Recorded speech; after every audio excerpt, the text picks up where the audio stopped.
Hi everybody, this is Joe with Joe's Premium Firewood, bringing another fun-filled, exciting video. Today's video I'm going to be talking about the equipment that I use to produce firewood like this normal truckload that I have in here that I'm selling for $125 just for the wood and $60 for delivery because the guy's about an hour drive away. So I'm going to go ahead and set this up here on the tripod that old Shibe gave me. Thanks again, Shibe.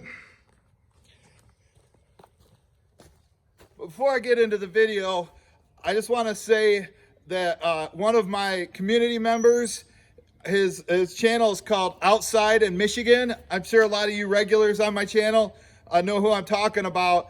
Well, he just made a video the other day about the flooding, and I just seen on the news last night that 2 dams in his area failed last night, and they're expecting 9 feet of water in the whole town. So our thoughts and prayers are out to you outside of Michigan. Go ahead and check out his channel and hit that subscribe button. He makes some good firewood videos. All right, so back to the video. I'm going to start right now with the chainsaws. This right here, this is my Stihl MS 460. We've had this saw since 2009. I didn't start the business full time until 2012, and this saw has been going on working ever since, and it's a great saw. It has a decent amount of power. I got a 28-inch bar on it, and I use it for the bigger stuff. It is kind of heavy, and yeah, I've had to put work into it. I blew up the oiler in it, so I was using used motor oil as bar oil, so don't do that. But it's been a great saw. Like I say, for a while it was the only saw that I had. Then I went through some other smaller saws, which, as you can see on the table right next to it, table on the splitter.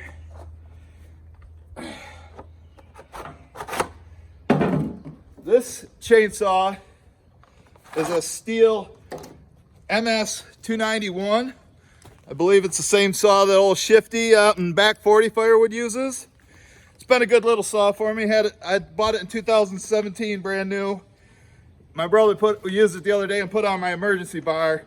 I got a little bit better bar than that, but it's a good lightweight saw.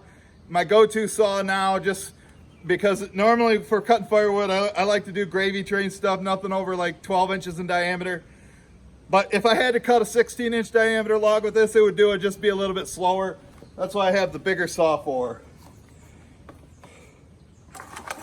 And right here you can see, this is a Easton made Ultra log splitter that was loaned to me by Andrew Easton of Easton Made. And this is back in the end of January. And we really never set a date on when he was going to take it back. But basically what he told me on it is, I keep making videos using it, which I always do.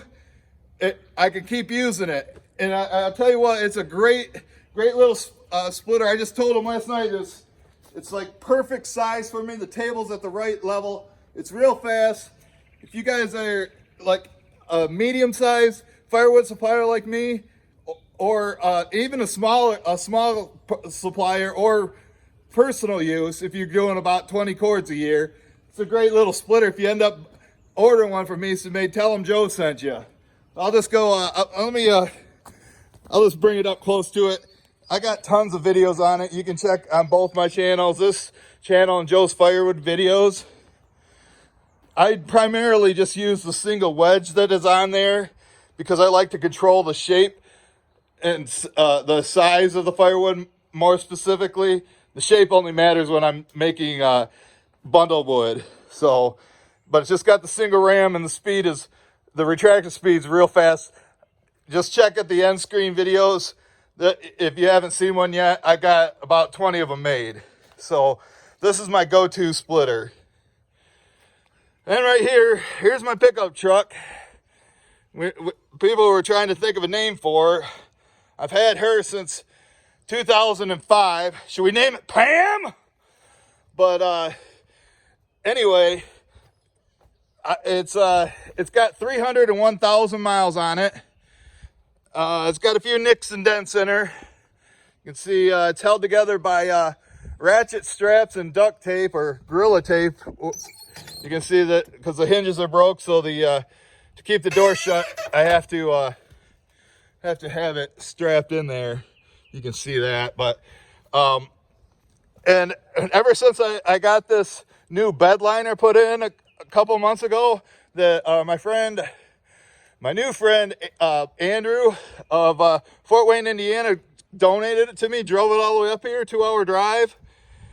It has made a hell of a difference in hauling the loads, because all the welds have popped on the wheel wells, and when I get heavy loads in there, the piece is pushed down and it rubs on the tire, which is not a good situation. And yes, the frame has probably been welded, I would say, at least a half a dozen times. And every single part on it has been replaced at least once, including the transmission. The power steering pump and alternator I've had to have changed twice. But that's not bad in 15 years. You know, what do you expect out of it? You know, the parts are going to go bad eventually. They don't last forever. So it's just been a great, dependable truck. I know everybody just tells me I need a new truck, and trust me, I know. But like I said, I'm emotionally attached to it, and I don't really want to get rid of it as long as it still runs. Can you blame me for that? It's paid for. Yeah, I got to put repairs into it. I just put rear brakes on, but that should be expected.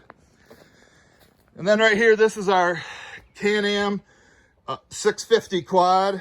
It's an Outlander Max, and this has been very dependable. When I go out in the woods locally, I can't really transport it now because of my tailgate situation. I'll show you that when I head back through there. But we use this like in our neighbor's woods or our woods, and sometimes we take it to job sites that we have in the past. Then over here, I have a Polar 1500 utility trailer. It's been completely rebuilt. I think I paid over $600 for it. The whole frame and axle and is all new, and those wheels are barely holding on. I see that Northern Tool has a nice metal one out now. It's like $750, and it's on my wish list. But I'd say this little trailer, it's original plastic. I had to get new guardrails because one time we dropped a white oak onto it, and that's probably what messed up the axle. But it's been a good little trailer, and I think it takes like 2.5 loads of this to fill my truck with blocks. So I'd estimate that I probably hauled about 300 or 400 cords of wood through that over its lifetime, if not more, because the neighbors had so much wood that we had to cut a while ago. Here's the other thing I wanted to show you on my tailgate. The tailgate issues I'm having.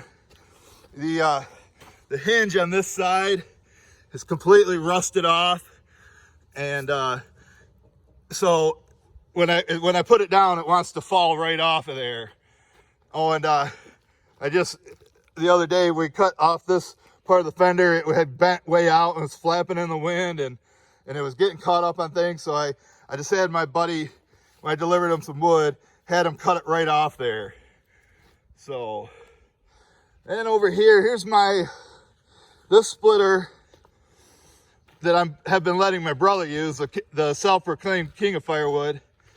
This is my Husky 35-ton log splitter.